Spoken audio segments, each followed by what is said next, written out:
Why does anyone think Tim Sheridan has ever earned the right to go back and fix Martin O'Dell and Bill Finger's work? I don't know. Like, what did Tim Sheridan ever do to deserve this type of clout within the industry where he can go back and literally go change the work of like Eisner Hall of Famers, both of them? It's absolutely ridiculous what they're doing. Then we also got some pages. But I guess it's a full backup story. In this week's issue of Action Comics, that is one of the most embarrassing things DC Comics has put out in a long time. And we warned DC Comics, if you continue to hire editors that don't know what they're doing, they're going to continue to hire writers that absolutely could give zero fucks about superheroes, Superman, Green Lantern, any of these characters, universes, the history. They don't care about any of the creators that came before them. They only care about the platform. And there's nothing left that you can do with a John Kent, who is likely the future Superman or the future of Superman, and maybe one of the futures of DC Comics anymore. He's just a pride cover model at this point. You can only tell stories about him being gay in comic books. You actually can't let him be a hero, because if he speaks or actually has any actions within the comic book, it all has to be about him and Jay Nakamura and how in love they are.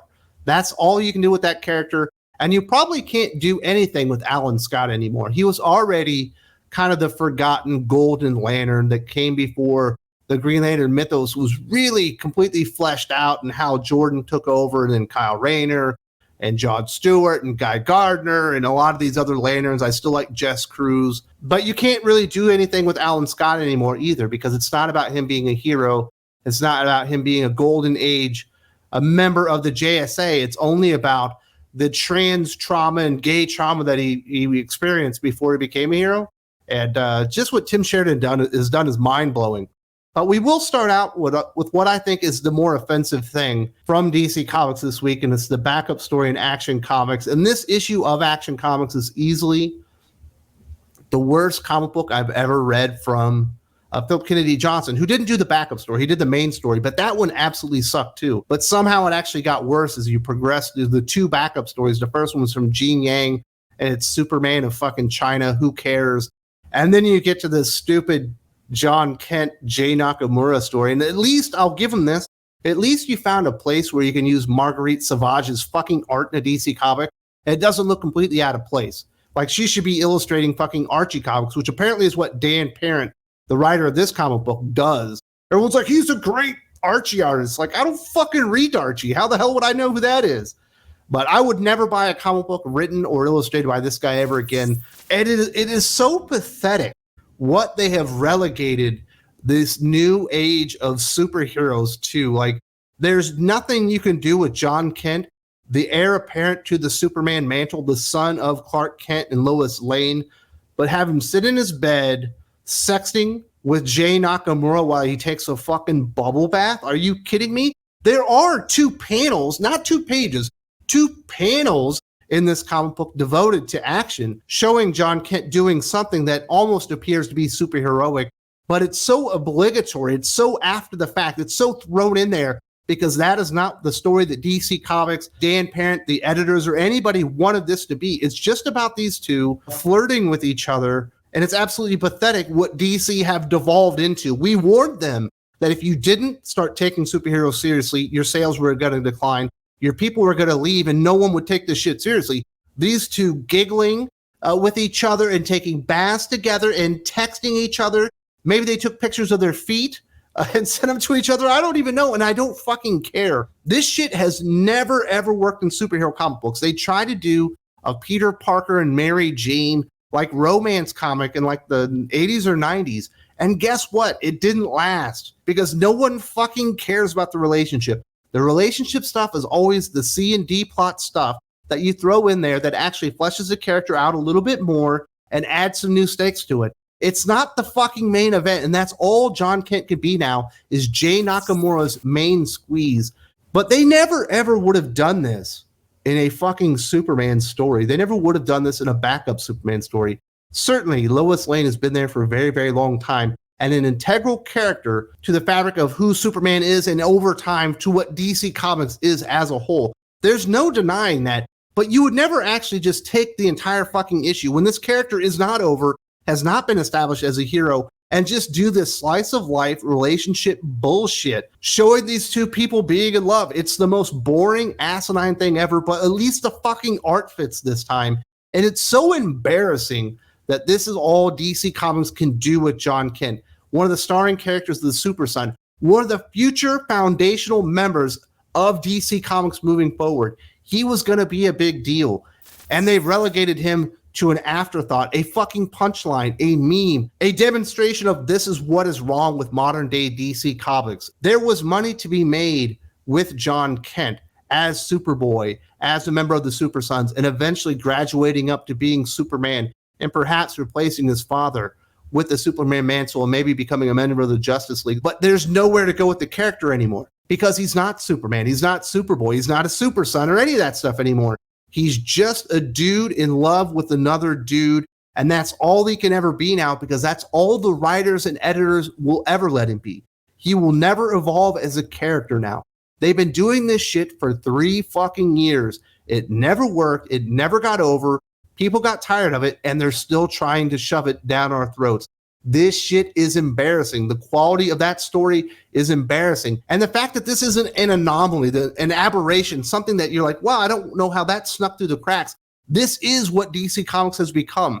Go read fucking Gotham Girl Interrupted and tell me this shit isn't, the bottom isn't just dropping out on DC Comics as far as quality and them taking even their own fucking universe seriously. How can I take DC Comics as a reader and a fan and as a critic seriously if they can't take their own universes seriously? And anybody with talent that wants to tell a superhero story will never want to touch the character again. He has become superhero writer kryptonite at this point because you know you're going to have that agenda forced down your throat and you'll have to do that with him as well. And the thing with Alan Scott is probably less devastating to DC Comics as a whole and the future of the company, but it's probably more devastating to the culture of DC Comics and the history of DC Comics because Tim Sheridan has just gone back in time and shredded who Alan Scott is, shredded the character, the history, the universe, the lore created by Martin O'Dell and Bill Finger whole cloth because somehow he got carte blanche to do that. This week, and there's so much wrong with this comic book. I'm talking about Alan Scott, the Green Lantern #2. And we'll get into the retcons here. But he set stuff up on the very first issue. None of it is even fucking addressed in this issue until the very last page. Tim Sheridan is not a fucking comic book writer. He's a terrible storyteller. Go back and read his Shazam miniseries. Go back and read his Teen Titans Academy.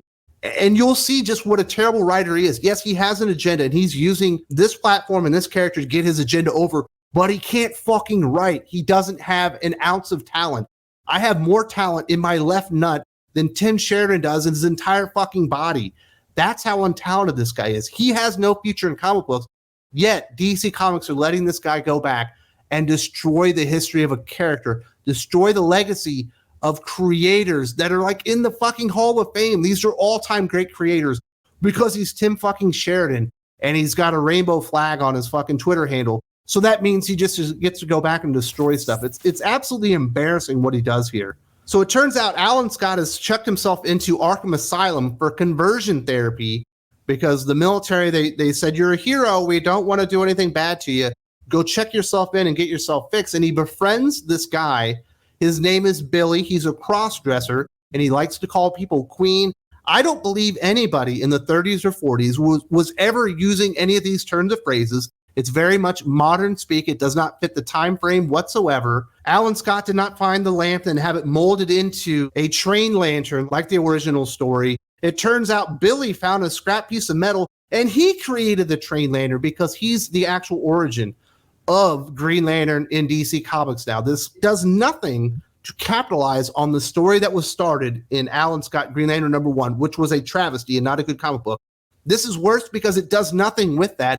It's just gay trauma porn. It's just trans trauma porn. And I'll be the first to admit a lot of the things that were happening to people in the 30s and 40s that were in the gay community are absolutely disgusting. It's a travesty what happened to them. He's choosing to not just address these things. He's actually choosing to go and change the history of the character, the origin of the character, whole cloth. And of course, Billy gets taken in to a lobotomy. And when he comes out, he's Mr. Billy now. He's no longer gay and he doesn't want to be a cross-dresser. It's not about Alan Scott Green Lantern. It's not about the history of DC Comics for Tim Sheridan. He has an agenda. It's about getting over the trauma porn. And I saw him out there on fucking social media like, we're still getting treated like this today. There's so much about the modern treatment of the LGBTQ community that just is embedded in this story. And I'm going, are you fucking serious? Who's going through conversion therapy nowadays? Who's getting fucking lobotomies nowadays? I've seen trans people dancing on poles at fucking elementary schools now. People have to stop acting like we're in the 30s and 40s anymore. We're not even in the 80s anymore. We've moved so far past that, it's not even funny. And then at the end, he even like fucking retcons not just the actual origin story from Martin O'Dell and Bill Finger, but he actually goes and like fucking retcons the retcon that fucking James Tynion did in the 80th anniversary special, to where he's got the lantern now and it's not that lad guy or whatever. It's another dude that he's making out with. Even though we just saw in the previous issue, he watched the love of his life that he can't get over die, that he wanted to marry, and he's already making out with another dude on a fucking train. And the guy's got a fucking new name now, and he's a whole new person because apparently Alan Scott, the Green Lantern, as a gay male is actually pretty fucking easy. And that's where the fucking power comes from. So not only is he retconning like fucking Hall of Famers, he's actually retconning the retcon and all this stuff. And Tim Sheridan, quite frankly, should not be allowed to do this. He probably shouldn't be allowed to write a story for DC Comics because he's not a good enough writer, period. But he certainly shouldn't be allowed to go out there and change the history of characters because he's never actually achieved anything in comic books. It's not worth the fucking paper that it's printed on. You shouldn't be reading this stuff. It's absolutely terrible. And this is what fucking DC Comics has devolved to. This is what they are now. They're nothing more, nothing less. They are a shell of themselves. There is no talent left. And they're just stuck with the fucking Dan Parents and the fucking Tom Taylors and the fucking Tim Sheridans of the world. And the Jadzia Axelrods and the fucking Stephanie Phillips and all these talentless fucking people that do nothing but destroy. They create nothing. They just go out of their way to destroy everything. And we warned them. We warned DC. This will be the downfall of you as a publisher if you can't correct course. They have not corrected anything. They doubled, tripled, quadrupled down on all this bullshit. And enough is enough. People are not coming back to their comic book shops to buy this stuff. There is no interest because not only are the stories changing the characters, the writing's bad. There's no future left in John Kent, and there's not even a fucking past left with a character like Alan Scott, one of the truly great Golden Age heroes in DC history. And if you're not fully aware of what I'm talking about when it comes to Tim Sheridan, this Alan Scott series, I did review the very first issue, and it was actually better than this. And the first issue was absolute bullshit. I did the whole review here. You got to check this stuff. You won't believe it. It defies belief. It's the best way to describe it. There's also a link in the video description.